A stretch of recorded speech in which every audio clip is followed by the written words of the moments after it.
Today we are covering the 6 essential elements of a real estate offer that you need to know as a buyer, how to make your offer stand out in a real estate transaction, and as a seller, how to understand which offer is most likely to get to the closing table on time with the fewest contingencies with the most amount of money in your pocket. Let's dive in. The 6 elements we will be covering today include price, financing type, inspection, appraisal, timing, seller expenses. As we talk through these elements, I want you to think about this from the lens of a contractor.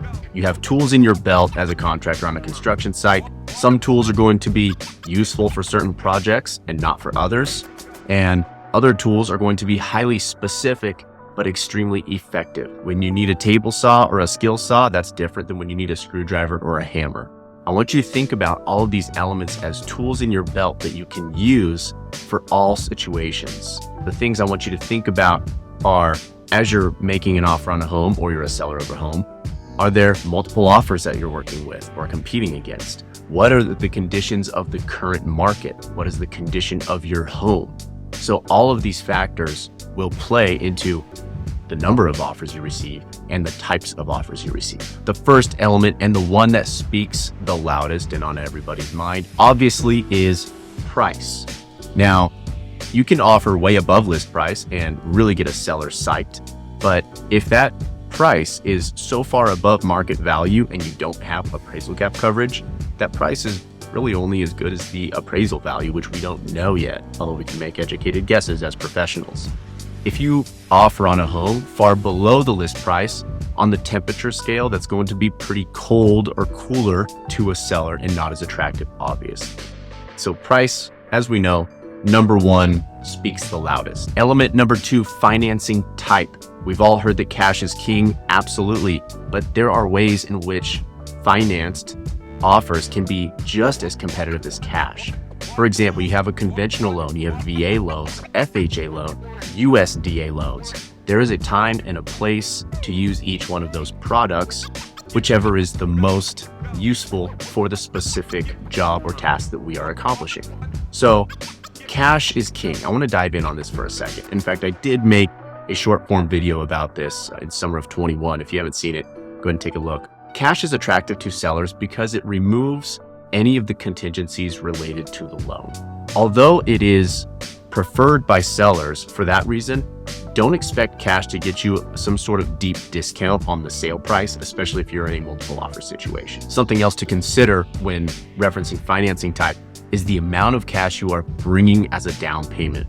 Generally speaking, 2 offers side by side, one person putting 20% down, another person putting 3.5% down, both very likely to close, but this 20% down offer is going to be more attractive to a seller because that shows the financial stability and the financial cushion of this person that is just more likely to close in the case where things may get a little bit dicey with appraisal or inspection items. They have the funds to make it work. Element number 3, inspection. If you are the seller of a home and somebody comes to you and says, you know what, I'm just not going to inspect. That would be like the cream of the crop, the most amazing thing. And I have heard of people doing that. Not my clients, not what I recommend.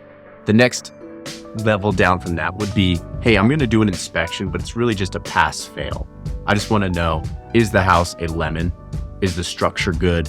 Is the sewer line okay? How's the roof? How's the HVAC? Major plumbing, major electrical? That is most common in a hot market. The seller usually is not going to say, hey, I don't want you to inspect, because that would be pretty fishy, let's face it. So the alternative would be, hey, I'm doing a full inspection and I'm going to probably ask this person to fix everything. If a seller gets a whiff of, I think this person's actually going to ask me to fix every single thing that's wrong with this house, I don't really want to accept that offer. So you're going to need to position yourself, and your agent is going to need to position your strength as a buyer to say, look, we walked through the house. The house is in good shape. We're really not concerned about anything that we could see during that inspection, but we weren't on the roof. We didn't see the sewer line. We didn't check out the condition of the foundation except for what we could see on the outside. So we're just going to be looking for major items. Element number 4, appraisal. This one is quite interesting and one that can make or break an offer, especially if you are in a multiple offer situation. So picture this. You're making an offer on a home. You think the house is going to appraise for around 500K. It's listed for, let's just say 500K. You know that there are multiple offers on the table, that you love this house and you really want to get this thing under contract. So just for the sake of easy examples here, you make an offer for 600K. That is a super strong offer, obviously. But the seller and the listing agent should understand, yeah, this is a really strong offer, but if the home doesn't appraise and you aren't buying this home with cash and you're buying it with a loan, your lender's not going to give you the money needed to buy this thing for 600K. They're only going to give you the funds based on the appraised amount. So what you should include in your offer to actually guarantee the seller gets that 600K is something called appraisal gap coverage. And that says, hey seller, I'm making you a crazy offer on this house because I love it and I want it. So I'm going to guarantee that you actually get that 600K, even if the appraisal comes in below my offer price of 600,000. Now, the alternative to this situation is maybe you're the only offer in, or you don't want to overpay for the house, but you still want to compete. You don't have to necessarily say, hey, I'm going to give you the full appraisal gap coverage. You could say, hey, I'm just going to bring an additional 5K over the appraised value, whatever that appraised value is. That's protecting yourself from obviously not overpaying for the house too much, yet you're still guaranteeing the seller is going to get a little bit above the appraisal amount in the case where the appraisal comes in below the amount that you offered originally. And the final piece I'll say about appraisals is that you don't have to put any kind of coverage in there. If you're the only offer in on a home, you could just write an offer and say, here's 600K, no appraisal gap coverage. If the appraisal happens to come back at 500K, you renegotiate. And if the seller says, hey, you said you were going to give me 600K, now it's 500K, what's the deal? You're like, well, yeah, this is the amount that I can get my loan for. Do you want to renegotiate this? Do you want to keep this deal alive at 500K? The seller is not obligated to say yes. And if they say no, you're both free to walk away, go about your time. And buyer, if your agent wrote the offer appropriately, your earnest money should still be refundable at this time. Element number 5, timing. Whenever possible, I advise my buyers to just go with whatever time frame is most convenient to the sellers, especially if you're in a multiple offer situation. The seller always wants to get paid as soon as possible, but they may not be able to move out as soon as possible. Oftentimes, somebody who is selling a house needs to take the proceeds from the sale of their home to buy their replacement home. So that means they're out there making offers on homes contingent upon the successful sale and closing of their current home.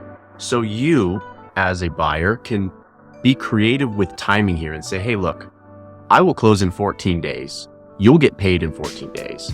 And then you can rent the house back from me for a period of 30 days, maybe 45 days. In the state of Colorado, you can rent back to a seller for as many as 60 days. And that can be a real game changer for making your offer stand out. So a more common situation would be a 30-day closing, and upon closing the same day, the buyer takes possession of the home. They can start moving in. The house is there on closing day. So just know that timing is an important element. Somebody who is really rigid on their timing as a buyer may not be as appealing to a seller as somebody who has some flexibility. And sometimes that could be worth some real money, maybe 5, 10 grand. Element number 6, seller expenses. When you are writing an offer to buy a home, there are a number of closing costs associated. You have title insurance, you have the owner's title insurance policy, you have the lender's title insurance policy, you have owner's extended coverage, there are HOA fees potentially. So all of these fees associated with closing can be divvied up between the buyer and the seller. Now, in a neutral arrangement, in a neutral market, it's common for the parties to split some of these costs. Talk to your real estate agent about what's common to split and what's common for the buyer to take on versus the seller to take on. If you are in a competitive situation and you really want to make your offer stand out, you can take on as many of those offers as you want as a buyer and say, hey, seller, take a look at me. I'm willing to take on some of the expenses that you are going to have to take on with all these other offers. Look at me. I'm peacocking my offer. Come on, choose me, please. That's just one element here. Now, I should note that those seller paid expenses really vary greatly in costs. If there's an HOA associated with the home, there's usually a transfer fee. There could be a utility transfer fee. There could be a water bill end of a term or the end of a deal that the seller could pay, but you, the buyer, have the option to say, hey, I'll just cover these expenses for you to make this as easy as possible. Again, this is a sliding scale of convenience for the seller is one way to think about it. A couple other elements that I wouldn't either really categorize as the primary 6 that we just covered include things like things to exclude from the home or include in the home. That's going to be, hey, I really like this custom piece of furniture that you mentioned that you wanted to take with you. How about I just increase the offer a little bit, but then we include that custom vanity or that custom entertainment system that I really think fits in the space well that they were planning on taking with them. So inclusions, exclusions, one element that doesn't really fit into these major 6 because they're not quite as common.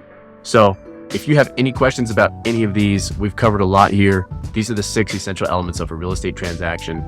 Give me a shout. I'm easy to find and easy to get in touch with should you have questions.